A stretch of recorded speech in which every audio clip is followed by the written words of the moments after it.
The day my greedy son and his wife won $53 million in the lottery, they kicked me out with the words, "We don't need your pathetic pension cash anymore, just go die somewhere else." They went pale when I laughed and said, "Sweetie, did you even read whose name is on that lottery ticket? If you're watching this, subscribe and let me know where you're watching from." Let me backtrack and tell you how we got to this delicious moment of justice. 3 weeks ago, on a gray December morning in Cedar Falls, Iowa, I was doing what I'd done every Friday for 32 years, buying my weekly lottery ticket at Murphy's Corner store. Same numbers I'd played since 1992, same ritual, same hopeful little prayer to whoever might be listening upstairs. My name is Dorothy Williams, but everyone calls me Dot.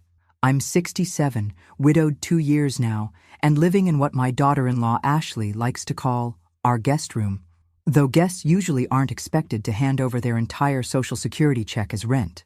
"Morning, Mrs. Williams," called Jimmy Murphy from behind the counter. At 25, he still remembered when I used to bring my son Marcus in for penny candy. "The usual?" "You bet." I handed him my $5, watching as he printed my ticket. Those numbers, 7, 14, 23, 31, 45 with Powerball 18, they meant something. 7 for the day I married Harold. 14 for the day Marcus was born. 23 for our wedding anniversary. 31 for the house number where we raised our family. 45 for the years we had together. 18 for Marcus's age when he graduated high school, so proud and full of promise. Back then, I never imagined those numbers would become my weapon of mass destruction. "Cross your fingers for me, Jimmy," I said, tucking the ticket into my purse. "Always do, Mrs. Williams. You're due for some good luck." If only he knew how prophetic those words would be. Walking home through the December chill, I passed the house Harold and I had shared for 43 years. The new owners had painted it yellow. Harold would have hated that. He always said our white house with black shutters looked dignified, like a place where decent people lived and raised their children with respect and values. The irony wasn't lost on me that I was now living with the child I'd raised in that dignified house, and he was treating me like an unwanted burden. Ashley's BMW was in the driveway when I reached what I supposed I had to call home now. Through the kitchen window, I could see her on her phone, gesturing wildly, probably talking to her sister about their next vacation or complaining about having to share their house with Marcus's ancient mother. I let myself in through the back door, hanging my coat on the hook by the laundry room, the same hook where Marcus used to hang his Little League jersey, where Harold hung his work shirts, where normal families hung their things because they belonged somewhere. "Dot, is that you?" Ashley's voice carried that particular edge it got when she was annoyed about something, which was most of the time these days. "Just me," I called back, though I wanted to add, "Sorry for existing in your precious house," but I didn't.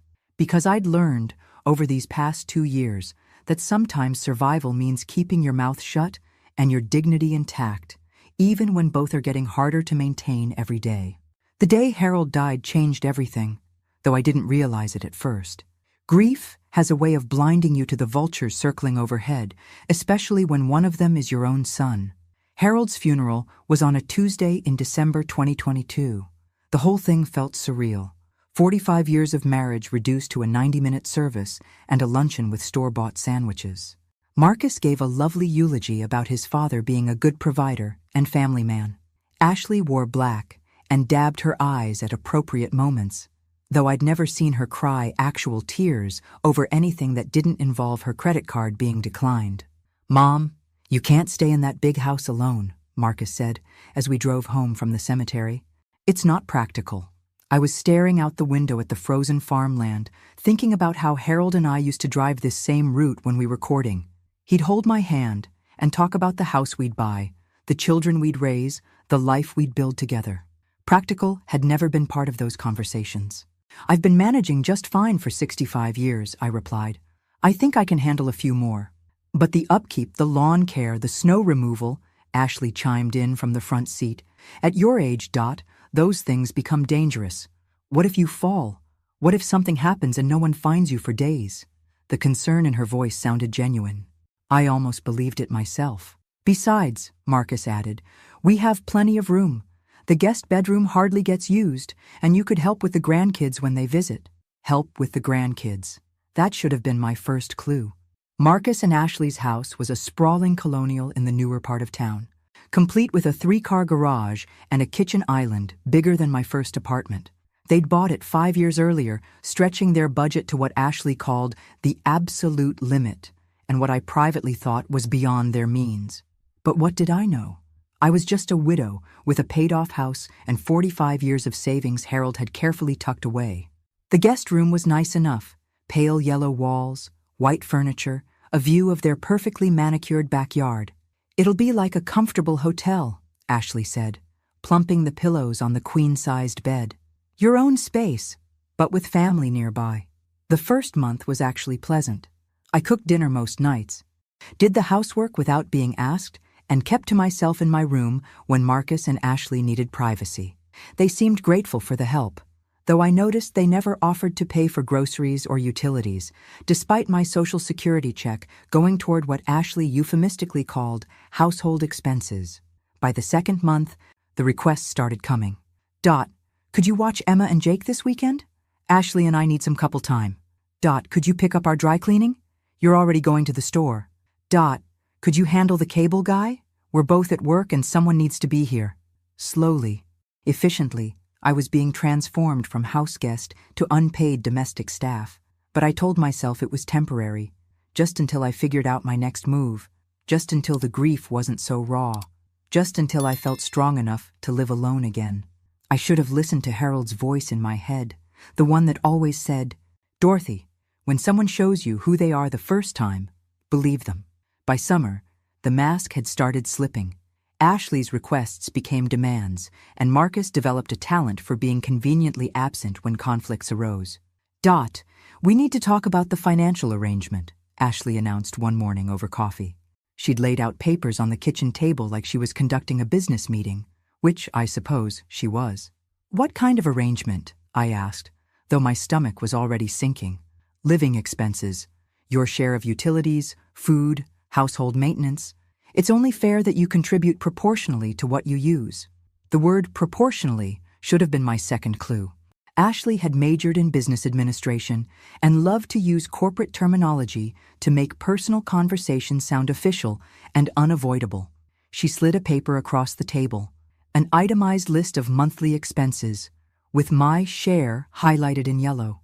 $800 for rent of the guest room, $200 for utilities, $300 for food and household supplies, $1,300 total, which happened to be exactly $50 less than my monthly Social Security check. "This seems high," I said carefully. "I'm only one person, and I'm gone several hours each day at the senior center." "But you're using the kitchen, the bathroom, the laundry facilities," Ashley countered. "And when Emma and Jake visit, you're here for the whole weekend, which increases our costs significantly." Emma and Jake were Marcus's children from his first marriage. They visited every other weekend, and I loved having them around. They were 8 and 10, full of energy and questions, and the kind of innocent joy that made me remember why being a grandmother was supposed to be one of life's great rewards. Of course, Ashley had a different perspective on their visits. "It's exhausting having children in the house every other weekend," she told her sister on the phone one day, not realizing I could hear from the laundry room. "And now with Dot here too, it's like I'm running a boarding house." I signed the financial agreement because what choice did I have? Finding an apartment at my age, with only $50 a month left over for personal expenses, wasn't realistic. And Marcus seemed genuinely concerned about my welfare, even if his wife viewed me as a profit center. "This is just temporary, Mom," he assured me when I expressed doubt about the arrangement, "until we figure out a long-term plan that works for everyone." The long-term plan, as it turned out, involved me becoming increasingly invisible and increasingly useful. By fall, I was doing all the shopping, most of the cooking, and all of the cleanup. When Emma and Jake visited, I was their primary caretaker, while Marcus and Ashley went out for romantic dinners or weekend getaways. When they entertained Ashley's friends, I was expected to serve drinks and appetizers, then disappear upstairs so the adults could have their sophisticated conversations. The breaking point came in November during one of Ashley's dinner parties. I'd spent the afternoon preparing appetizers and cleaning the house, then served drinks to her guests with a smile plastered on my face. As I was collecting empty glasses from the living room, I overheard Ashley talking to her friend Jennifer. "It's actually worked out perfectly," Ashley was saying. "Dot handles all the domestic stuff, watches the kids when they're here, and her Social Security covers most of her expenses. It's like having live-in help, except she pays us for the privilege." Jennifer laughed. "That's brilliant. You should write a book, How to Monetize Your Mother-in-Law." Standing there with a tray full of dirty glasses, listening to my living situation being discussed like a clever business scheme, something crystallized inside me. This wasn't temporary housing during a difficult transition. This wasn't family helping family through tough times. This was exploitation, pure and simple. But I didn't say anything that night. I just carried the glasses to the kitchen, loaded the dishwasher, and went upstairs to my room. After all, I still had my weekly lottery ticket to look forward to. And sometimes, if you wait long enough, the universe has a way of evening the score. December arrived with an early blizzard, and Ashley's announcement that they were converting the basement into a mother-in-law suite for me. She presented this like it was a wonderful upgrade, complete with a small kitchenette and a separate entrance. "You'll have so much more privacy," she explained, spreading architectural drawings across the dining room table. "Your own space, your own entrance, almost like your own apartment." The basement. They wanted to move me to the basement. Marcus hovered nearby, looking uncomfortable but supportive. "The contractor says it'll be finished by spring, and you'll have the kitchenette, so you won't need to use the main kitchen as much." Translation. They wanted to isolate me completely, eliminate even the minimal inconvenience of sharing common spaces with their house guest who paid them $1,300 a month for the privilege. "What if I don't want to move to the basement?" I asked. Ashley's smile tightened. "Well, Dot, we've been thinking about that too. This arrangement has been working well, but we're starting to feel like we need our space back as a couple. The basement suite would give you independence while keeping us all close. And if I prefer to find somewhere else to live?" The silence stretched uncomfortably. Finally, Marcus cleared his throat. "Mom, we've gotten used to having you here, your family, but if you wanted to explore other options, we'd understand." Other options. At my age, with $50 a month in discretionary income, my other options were limited to subsidized senior housing with a 2-year waiting list or a studio apartment in the dodgiest part of town. They had me trapped, and they knew it. That Friday, I walked to Murphy's Corner store with more determination than usual. The snow was falling steadily, coating the sidewalks with a slippery layer of ice that made each step treacherous. But I was beyond caring about treacherous. My whole life had become treacherous. "Rough weather for walking, Mrs. Williams," Jimmy called as I stomped snow off my boots. "I've walked through worse," I replied, pulling my $5 from my purse. Same numbers as always. As Jimmy printed my ticket, I found myself thinking about those numbers differently. 7 for the day I married Harold, back when I was young and believed in happy endings. 14 for the day Marcus was born, when I thought I was raising a man who would respect and protect his family. 23 for our wedding anniversary, celebrating decades of partnership and mutual support. Maybe it was time for those numbers to represent something new. I tucked the ticket into my wallet, right behind Harold's old driver's license that I couldn't bring myself to throw away. "Cross your fingers for me, Jimmy," I said, same as always. "Always do, Mrs. Williams. This could be your week." Walking home through the snow, I passed a group of teenagers sledding down the hill behind the elementary school. Their laughter echoed across the frozen landscape, pure joy without any undercurrent of calculation or manipulation. I remembered Marcus at that age, how he'd spend hours building snow forts and refuse to come inside even when his clothes were soaked through and his lips were blue with cold. Where had that boy gone? When had he become someone who could look his mother in the eye and explain why moving her to the basement was really for her own good? Back at the house, Ashley was in the kitchen, on the phone with the contractor. "Yes, we need the cheapest options for everything," she was saying. "It doesn't need to be fancy. It's just for one elderly person. Just for one elderly person. That's what I'd become in my son's house.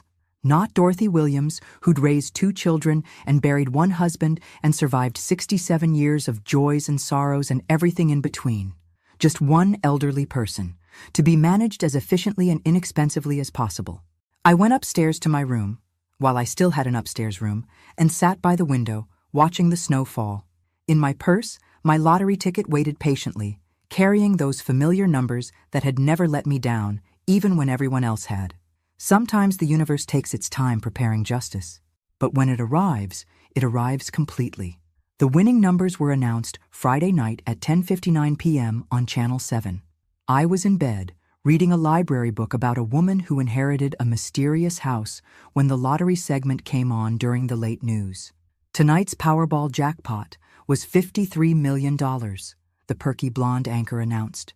The winning numbers are 7, 14, 23, 31, 45, and Powerball 18. For a moment, my brain refused to process what I'd heard. Those were my numbers. My exact numbers. The ones I'd been playing faithfully for 32 years. I fumbled for the remote, rewinding the DVR to hear the announcement again. 7, 14, 23, 31, 45, and Powerball 18. My hands were shaking as I reached for my purse, pulling out the lottery ticket with fingers that suddenly felt arthritic and clumsy. There they were, printed in black and white. 7 to 14 to 23, 31, 45. PB 18, $53 million. I sat there staring at the ticket, waiting for the reality to sink in. After 32 years of hope and $5 investments, I had finally won. Not just won, I had won big. My first instinct was to run downstairs and tell Marcus and Ashley, share the incredible news with family, celebrate this life-changing moment together. Then I remembered where I was sitting, and why, and how I'd gotten there. In their house, paying them $1,300 a month rent while serving as unpaid domestic help and child care, scheduled to be moved to the basement in the spring because my presence in their lives had become inconvenient. Maybe I should keep this information to myself for a little while, just until I figured out what winning $53 million meant for my future. I slipped the ticket back into my wallet and turned off the TV. Sleep was impossible, but I lay in the dark for hours thinking. By dawn, I had the beginnings of a plan. Saturday morning arrived with typical chaos. Emma and Jake were visiting for the weekend, which meant Ashley would disappear to get her nails done while I supervised breakfast, entertainment, and general child management. "Morning, Dot," Ashley said, already dressed in her workout clothes. "I'm heading to yoga." Then the salon. "Can you handle the kids?" "Of course," I replied, same as always. Marcus was in his office, catching up on work emails before his golf game. The children were in the living room, still in their pajamas, arguing about what to watch on TV. It was during this perfectly ordinary Saturday morning chaos that Ashley decided to tidy up the kitchen, which included emptying my purse to look for the grocery store coupons I'd clipped earlier in the week. "Dot, where did you put those cereal coupons?" she called, rifling through my belongings. "They should be in the side pocket," I called back, focused on mediating the TV remote dispute between Emma and Jake. "Found them! And oh my goodness, what is this?" Something in Ashley's voice made me look up. She was standing by the kitchen counter, holding my lottery ticket, her face pale with shock. Did you buy a lottery ticket?" My stomach dropped, but I kept my expression neutral. "I buy one every week." "Same numbers for 32 years. Ashley was staring at the ticket like it was radioactive. "Dot, do you know what the winning numbers were last night?" Before I could answer, she was grabbing her phone, frantically Googling. Oh my God, Marcus!" Her shriek brought Marcus running from his office. Golf shirt half buttoned, hair still messy from sleep. "What's wrong? Is someone hurt?" "The lottery ticket." Ashley thrust the ticket at him with trembling hands. "Look at the numbers. Look at last night's drawing." Marcus took the ticket, frowning as he read the numbers. His frown deepened as Ashley showed him her phone screen with the winning combination. The silence in the kitchen stretched like taffy, broken only by Emma asking if anyone was going to make pancakes. Finally, Marcus looked up at me, his expression unreadable. "Mom, do you realize what this means?" I realized exactly what it meant. The only question was whether they did. The next hour was pure chaos, and I watched it all unfold from my seat at the kitchen table like I was viewing someone else's life through a window. Ashley was pacing the kitchen, phone pressed to her ear, talking to what sounded like every person in her contact list. 53 million. Yes, million. We won the lottery. We won. That was interesting. Marcus had taken the ticket from Ashley and was examining it like a forensic expert, comparing the numbers on his phone screen over and over. "This is real," he kept muttering. "This is actually real." Emma and Jake, sensing something momentous was happening, had abandoned their TV dispute and were standing in the kitchen doorway, eyes wide with confusion and excitement. "Are we rich now?" Emma asked. "We're very rich, sweetheart," Ashley said, scooping her up for a spin around the kitchen. "We'll never have to worry about money again." I found myself thinking about Harold, wondering what he would make of this scene. Probably something wry about chickens counting themselves before they hatched. Harold had always been cautious about assuming outcomes before understanding all the variables. "Mom," Marcus said, still clutching the ticket, "we need to call a lawyer, and a financial advisor, and probably an accountant. There are taxes to consider, and claiming procedures, and we should probably call that contractor and upgrade the basement plans," Ashley interrupted. "I mean, if we're millionaires, we don't need to go with the cheapest options anymore." The basement again. Even in the midst of what they thought was life-changing good fortune, they were still planning to move me to the basement. "Actually," Ashley continued, her voice taking on that particular tone she used when she was working through a problem, "we should probably think bigger than the basement. I mean, with this kind of money, we could buy a bigger house, something with a proper mother-in-law wing. Or," her voice brightened, "we could look into one of those nice senior communities for Dot, the expensive ones where they have activities and medical care and everything." Ah, there it was. The money was going to buy them a more elegant way to get rid of me. Marcus nodded enthusiastically. "That's a great idea. Mom, you'd probably be happier with people your own age, right? And we could afford one of the really nice places now." I watched my son and daughter-in-law make plans for my future, using money they assumed belonged to them to solve a problem they'd created by treating me like an inconvenience. The irony was so perfect, it almost made me laugh. "There's just one small detail we should probably address," I said quietly. Both of them turned to look at me, expressions expectant and slightly impatient, like parents listening to a child who was interrupting adult conversation. "The lottery ticket," I continued calmly, "is in my name." The silence that followed was different from before. This wasn't the shocked silence of unexpected good news. This was the horrified silence of people realizing they'd made a terrible assumption. "What do you mean?" Ashley asked slowly. I held out my hand, and after a moment's hesitation, Marcus placed the ticket in my palm. "I mean," I said, looking down at the familiar numbers that had just transformed from hope into power, "that I bought this ticket with my money, from my purse, using the numbers I've played for 32 years. Which makes it mine." Ashley's face went through several fascinating color changes. But you live here. We're family. That money, it changes everything for all of us." "No," I said, standing up from the kitchen table with more dignity than I'd felt in 2 years. "It changes everything for me." The look of dawning realization on their faces was something I knew I'd treasure for years to come.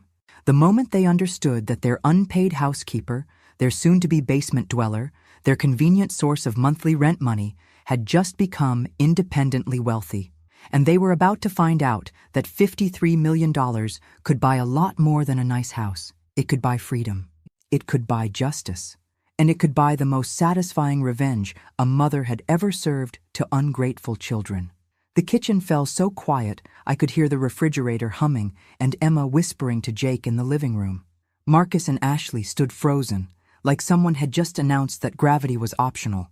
"Mom," Marcus said carefully, "let's not get ahead of ourselves here. Yes, technically the ticket is in your name, but we're family. We share things. We support each other."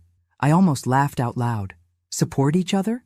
Like when they supported me by charging me $1,300 a month to live in their guest room. Or when they supported me by planning to move me to the basement. "You're absolutely right," I said sweetly. "We do support each other. Which is why I've been supporting you with my Social Security check every month while doing all your housework and childcare for free." Ashley's business brain was working overtime. I could see it in her eyes. She was calculating, strategizing, looking for an angle. "Dot, honey," she said, using the voice she reserved for her most important clients. "I think there's been a misunderstanding about our living arrangement. The monthly contribution you make, that's not rent. That's just your share of household expenses. We've never thought of you as a tenant." Is that so? I tucked the lottery ticket back into my wallet with deliberate care. Then I suppose you won't mind if I stop contributing to household expenses immediately, since I'm family, not a tenant. Marcus stepped forward, hands raised like he was dealing with a potentially dangerous animal. Mom, let's all take a breath here. This is huge news, life-changing news. We need to think through the implications carefully. Oh, I've been thinking, I said, for about 8 hours now, since I saw those numbers last night, and I've come to some interesting conclusions. Ashley's fake smile was starting to crack around the edges. What kind of conclusions? Well, for starters, I concluded that $53 million is enough money to live very comfortably for the rest of my life without depending on anyone else for housing. The temperature in the room seemed to drop 10 degrees. You're not serious, Ashley whispered. You wouldn't just leave, not after everything we've done for you. Everything they'd done for me. Like taking my money every month while treating me like hired help. Like planning to move me to the basement because my presence in their lives had become inconvenient. Like discussing my living situation at dinner parties as if I were a clever business investment. I'm very serious, I said. In fact, I'm planning to call the lottery office first thing Monday morning to claim my prize, and then I'm going to start looking for a place of my own. Marcus was starting to panic. I could see it in the way he kept running his hands through his hair. Mom, you can't make decisions like this when you're emotional. This is too big, too complicated. You need help managing this kind of money. From who? You? Yes, from us. We're your family. I looked at my son, really looked at him, and saw a stranger. When had Marcus become someone who thought I was too incompetent to manage my own affairs? When had he decided that being my child gave him rights to my choices? Marcus, I said quietly, when your father was dying, do you know what he made me promise? Both of them went very still. He made me promise that I wouldn't let anyone take advantage of my kindness. He said people would try, especially family, because they'd assume I was too polite or too weak to stand up for myself. The silence stretched until Ashley finally cleared her throat. Dot, I think you're overreacting to what was basically a miscommunication. Am I? I reached into my purse and pulled out a small notebook. Let me share some numbers with you. Over the past year, I've paid you $15,600 in household expenses. I've provided approximately 1,200 hours of unpaid childcare. I've done roughly 800 loads of laundry, cooked about 300 meals, and cleaned this house from top to bottom every week. Ashley's face was getting redder with each number. In return, you've given me a guest room that you're planning to relocate to the basement, and the privilege of listening to you discuss my living arrangements as entertainment for your dinner parties. That's not fair, Marcus protested. We've provided you with a home. You've provided me with room and board in exchange for payment and labor that exceeds what you've provided by about $20,000. That's not generosity, son. That's exploitation. The word hung in the air like smoke.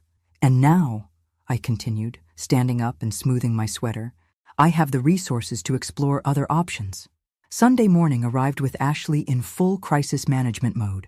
She'd obviously spent the night strategizing because she greeted me at the breakfast table with a 3-ring binder and her most professional smile. I've been doing some research, she announced, opening the binder to reveal printed articles about lottery winners. Did you know that 70% of lottery winners go bankrupt within 5 years? I poured myself coffee and settled in to watch the show. Is that so? Absolutely. The statistics are terrifying. Poor financial decisions, bad investments, family members taking advantage. It's a complete disaster for most people. She flipped through pages of highlighted text. That's why you need professional guidance. Family guidance. Marcus appeared in the doorway, looking like he hadn't slept well. Mom, Ashley's right. This is way too big for any one person to handle alone. Especially someone your age, Ashley added helpfully. No offense, Dot, but managing $53 million requires expertise in tax law, investment strategy, estate planning. It's incredibly complex. I took a sip of coffee and studied their earnest faces. They'd clearly spent considerable time preparing this intervention, working out their talking points and strategy. It was almost touching how much effort they were putting into convincing me I was incompetent. You've given this a lot of thought, I observed. We care about you, Marcus said. We don't want to see you make mistakes that could ruin your financial security. What kind of mistakes? Ashley leaned forward, sensing an opening. Well, for instance, buying a house without understanding the tax implications, or making large purchases without considering how they affect your long-term cash flow, or trusting the wrong people with your money. The wrong people, I repeated. Like who? Like financial advisors who charge huge fees, or investment managers who push risky products, or family members who might try to take advantage of your generosity, Ashley said, apparently without any sense of irony. I set down my coffee cup with deliberate precision. Ashley, let me ask you something. When I moved in here, did you research the average cost of assisted living facilities in our area? Her eyes flickered with something that might have been guilt. What do you mean? I mean, did you look up what it would cost me to live somewhere else, so you could price my room and board competitively? Marcus shifted uncomfortably. Mom, we never thought of it that way. Because I did some research myself yesterday, I continued. The average cost of a private room in a quality assisted living facility around here is about $1,800 a month. That includes meals, housekeeping, activities, and medical support. Ashley was very quiet now. You've been charging me $1,300 for a guest room and the privilege of doing my own housework, cooking, and childcare. That's not family helping family. That's a business arrangement, and not even a fair one. It's not about money, Marcus said desperately. It's about family, about staying together. Is it? Then why were you planning to move me to the basement? Neither of them had an answer for that. I closed Ashley's binder and slid it back across the table. I appreciate your concern about lottery winners going bankrupt, but I think you're worried about the wrong person making poor financial decisions. Ashley's professional composure was starting to crack. What's that supposed to mean? It means that in the past year, I've been subsidizing your lifestyle to the tune of about $20,000.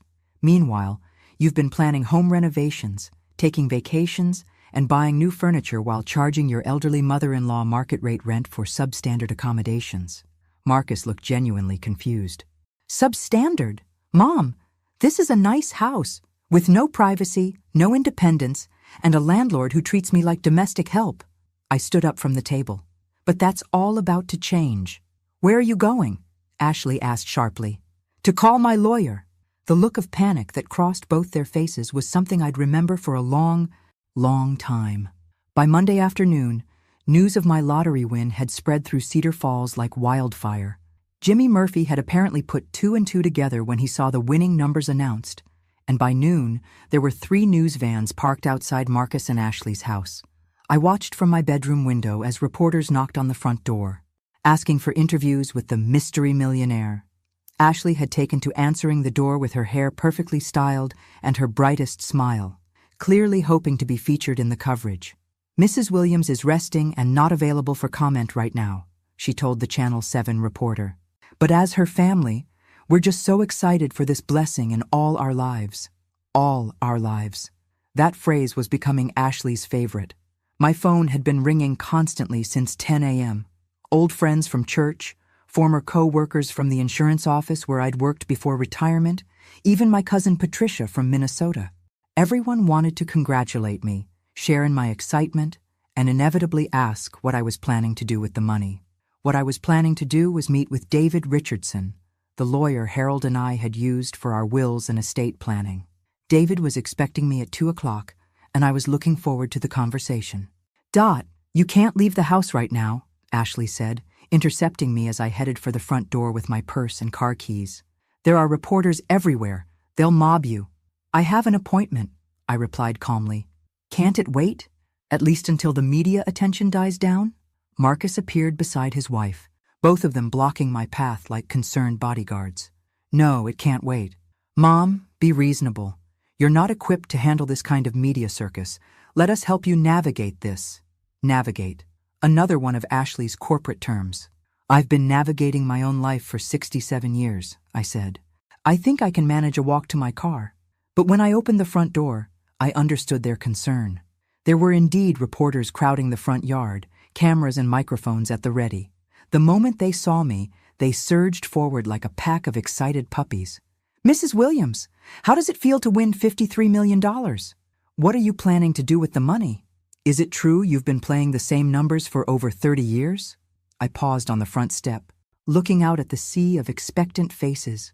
Behind me, I could feel Marcus and Ashley hovering, probably hoping I'd retreat back into the house where they could continue their campaign to manage my newfound fortune. Instead, I straightened my shoulders and walked down the front steps with as much dignity as I could muster. "I'm very grateful for this blessing," I told the reporters, stopping beside my car. "As for what I'm planning to do with the money, I'm going to use it to live independently and make my own choices for the first time in 2 years." "What do you mean by that, Mrs. Williams?" I looked back at the house where Marcus and Ashley stood framed in the doorway, and something settled into place inside me.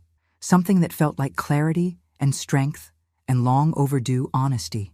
I mean that sometimes in life, you discover that the people you trust most have been taking advantage of your kindness. And sometimes, the universe gives you the resources to do something about it. The reporters sensed a story brewing, pressing closer with their microphones. "Can you elaborate on that?" "I've been living with my son and daughter-in-law for the past 2 years, paying them $1,300 a month in rent while providing unpaid domestic and childcare services. They were planning to move me to their basement because my presence in their main living space had become inconvenient." I could hear Ashley's sharp intake of breath from the doorway. "But now that I have the means to live independently, I'll be finding my own place, somewhere I can be a guest when I visit my son, rather than a paying tenant in his home." "Are you saying your own family was taking advantage of you financially?" I looked directly into the nearest camera, thinking about all the other elderly people who might be watching, people who might be in similar situations with their own families. "I'm saying that family should be about love and respect, not business arrangements. And I'm saying that it's never too late to stand up for yourself, no matter what your age." The questions came faster after that, but I'd said what I needed to say. I got into my car and drove away, leaving Marcus and Ashley to deal with the media circus I'd just created. In my rearview mirror, I could see Ashley frantically trying to manage the situation, probably spinning some story about misunderstandings and family dynamics. But the truth was already out there, being broadcast across 3 counties, and I was just getting started. David Richardson's law office was a welcome refuge from the media chaos. At 75, David had the kind of calm, methodical approach that came from 40 years of helping people navigate life's complications. "Dorothy," he said, rising from behind his desk with a warm smile. "Congratulations. Harold would be so proud." "Thank you." I settled into the familiar leather chair where Harold and I had sat so many times, discussing wills and insurance policies and all the practical details of a shared life. "I saw the news coverage," David continued, his expression growing serious. "Quite a statement you made to those reporters. Was it too much?" "Not at all. Sometimes the truth needs to be spoken plainly." He opened a file folder and pulled out a yellow legal pad. "Now, let's talk about protecting your interests. Have you claimed the prize yet?" "I'm planning to drive to Des Moines tomorrow to meet with the lottery officials." "Good. I'd recommend taking the annuity rather than the lump sum for tax purposes. And we'll need to set up some trusts, maybe a charitable foundation if you're interested in philanthropy." We spent the next hour discussing financial strategies, tax implications, and estate planning. David explained everything in terms I could understand, never once suggesting that the decisions were too complex for me to comprehend. It was while we were discussing living arrangements that David dropped his own bombshell. "Dorothy, there's something I need to tell you.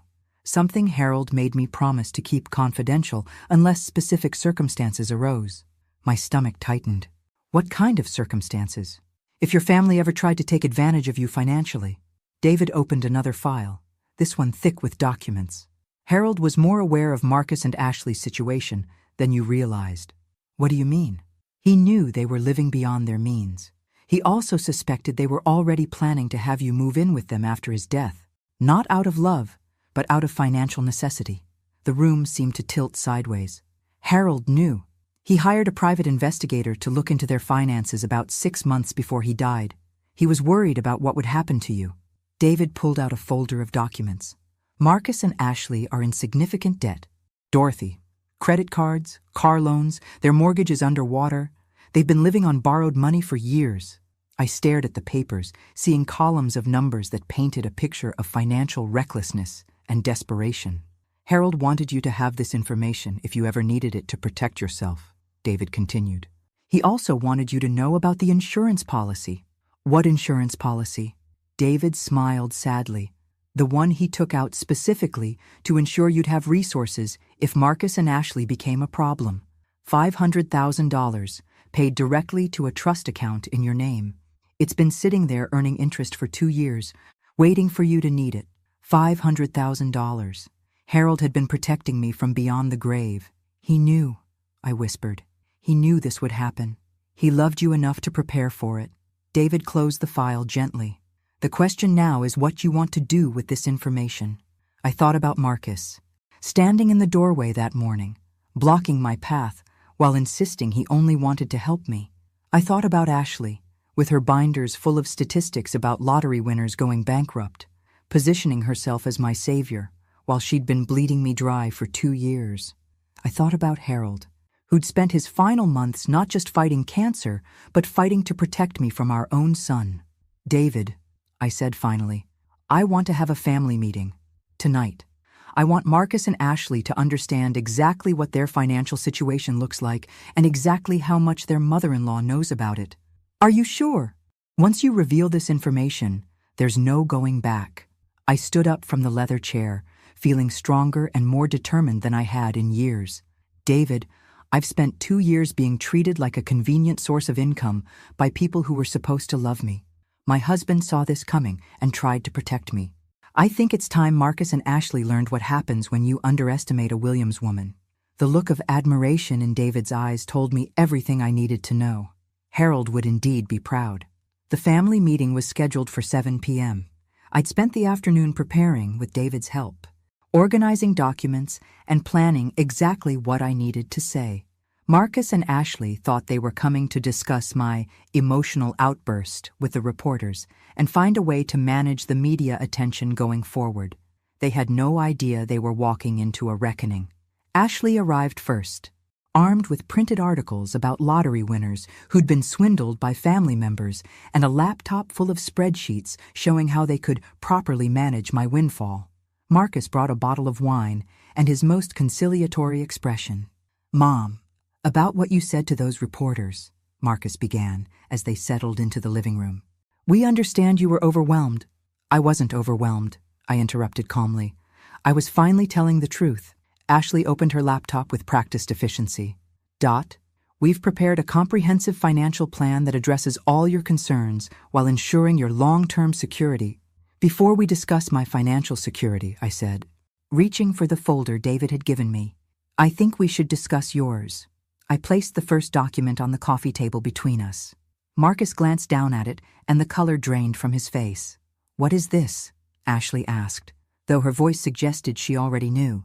It's a complete financial profile of your household, compiled by a private investigator your father hired before he died. I watched both of them go very, very still. He was worried about what would happen to me after his death, so he did some research into your circumstances. Marcus was staring at the papers like they might catch fire. Dad hired an investigator? To spy on us? To protect me, which, as it turns out, was necessary. I pulled out another document. You owe $47,000 in credit card debt across 6 different cards. Your mortgage is underwater by $32,000. You have 2 car loans totaling $18,000. And Ashley, your business has been operating at a loss for 8 months. Ashley's professional composure cracked completely. How dare you invade our privacy? The same way you invaded mine when you decided I was too incompetent to manage a lottery ticket I bought with my own money? I kept my voice level, almost conversational. For 2 years you've been using my Social Security payments to service your debt while positioning me as a grateful dependent who should be thankful for your generosity. Marcus found his voice. Mom, everyone has financial challenges. Not everyone charges their widowed mother $1,300 a month to live as unpaid domestic help while planning to move her to the basement. I placed another document on the table. This is a breakdown of what my living situation has actually cost me versus what it would cost to live independently. You've been overcharging me by about $600 a month while extracting approximately $1,500 worth of unpaid labor. The silence that followed was profound. That's over $25,000 a year you've been taking from me, I continued. $50,000 over 2 years. From your own mother, while you were planning to isolate me further by moving me to your basement. Ashley was crying now, but I noticed they were the kind of tears people cry when they're caught, not when they're sorry. We never meant for it to be like that, Marcus said desperately. We needed help, and you were family, and you thought I was too old and too grateful to figure out what you were doing. I stood up, feeling lighter than I had in months. But your father knew. He saw through both of you, and he made sure I'd have the resources to protect myself when I finally realized what was happening.